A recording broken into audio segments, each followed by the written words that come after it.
Copyright disclaimer under Section 107 of the Copyright Act 1976. Allowance is made for fair use for purposes such as criticism, comment, news reporting, scholarship, and research. Fair use is a use permitted by copyright statute that might otherwise be infringing. Nonprofit, educational, or personal use tips the balance in favor of fair use.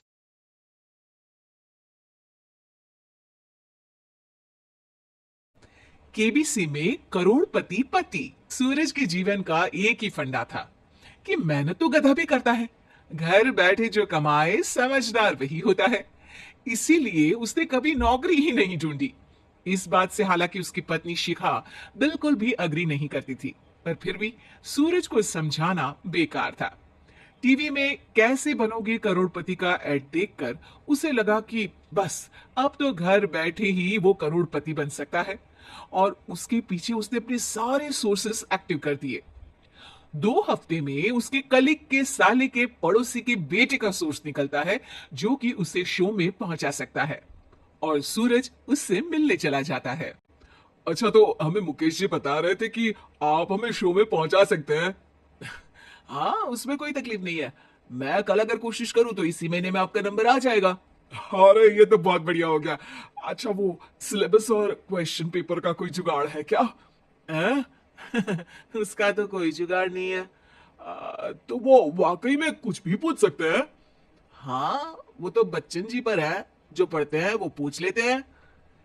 पहली कोशिश fail होने पर अब सूरज के सामने एक बहुत बड़ा सवाल था कि आखिर जवाब कहां से लाए। तब शिखा ने एक सजेशन दिया, क्यों ना सूरज अपने चचेरे भाई सुमित से मदद मांगे, जो कि यूपीएससी की तैयारी कर रहा था। हालांकि इतनी मेहनत करना सूरज को समझ में नहीं आता था, पर कोई और रास्ता ना मिलने पर वो आखिर सुमित से बात करता है। अरे सुमित, हमारा कैसे बनोगे करोड़पति के लिए सिलेक्शन होने वाला है, तुम हमें थोड़े चिट बनाने में मदद करोगे क्या?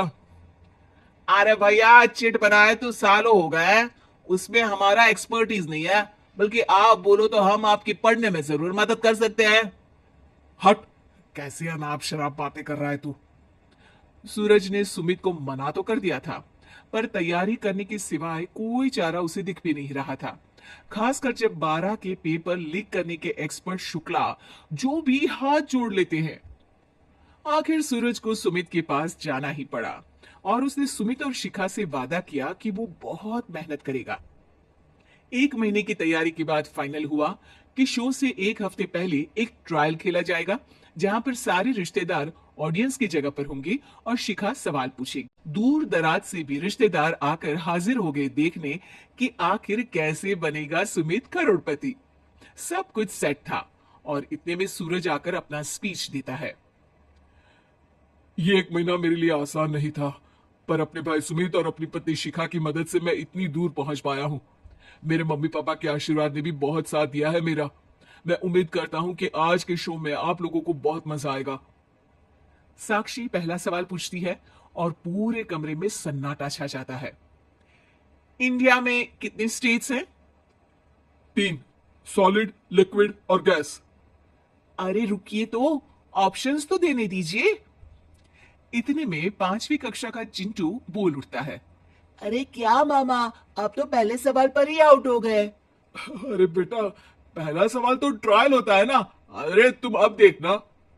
देखने जैसी बात तो थी ही। सूरज को इतना शांत किसी ने नहीं देखा था। कभी कभी तो लगता था मानो सूरज आंख खोल कर ही सो गया हो। मामा जल्दी करो प्लीज, कल सुबह पनवेल भी तो निकलना है। अरे हट, कंसंट्रेट करने दे मुझे। 3 सवाल में 3 लाइफ लाइन खत्म हो चुकी थी, और अब चौथे सवाल पर भी सूरज का मौन नहीं टूटा, पर सूरज अभी भी हार मानने को तैयार नहीं था। उधर हर कोई सूरज को छोड़ सुमित को देख रहे थे। आखिर सुमित ने ही तो पढ़ाया था सूरज को। गजब बेइज्जती है यार। अरे बेटा, तो बाप का, दादा का, भाई का, सबका नाम बुड़वाएगा। अरे 3 लाइफ लाइन ले ली तो भी तेरा कुछ नहीं होना है। अरे कोई इतनी बात करता है क्या शो पर? अरे बेटा, शो पर तेरे जैसे भी तो नहीं आते ना। सूरज की ये जंग आखिर 1 घंटे बाद 5वें सवाल पर खत्म हो गई, जब उसने इंडिया के नेशनल बर्ड का नाम कहा, कौवा। अरे बेटा, मजा तो बहुत आया, बस थोड़ा टाइम पर खत्म होता तो आनंद भी आ जाता। ताने बारिश की बूंदों की तरह बरस रहे थे और सूरज को भी समझ आ रहा था कि ये करोड़पति बनना शायद उसके बस के बाहर की बात है। पर वो आखिर ये बात मान कैसे लेता? वो सख्त लौंडा जो ठहरा, उसने सोचा कि बेइज्जती तो हो ही चुकी है, पर अगर मैं हार नहीं मानूं तो शायद कुछ हो सकता है। शिखा तुम देखना, असली शो में आग लगा दूंगा, आग, करोड़पति बनूंगा मैं। हाँ, सब्जियां खत्म हो गई है घर पे, ले आओ। पहले पति बन जाओ, फिर करोड़पति बनना। अरे गजब बेइज्जती है यार। बेटा, अभी तो घर पर ही हुई है, 1 हफ्ते में तो तुम देश के सामने करवा कर आओगे।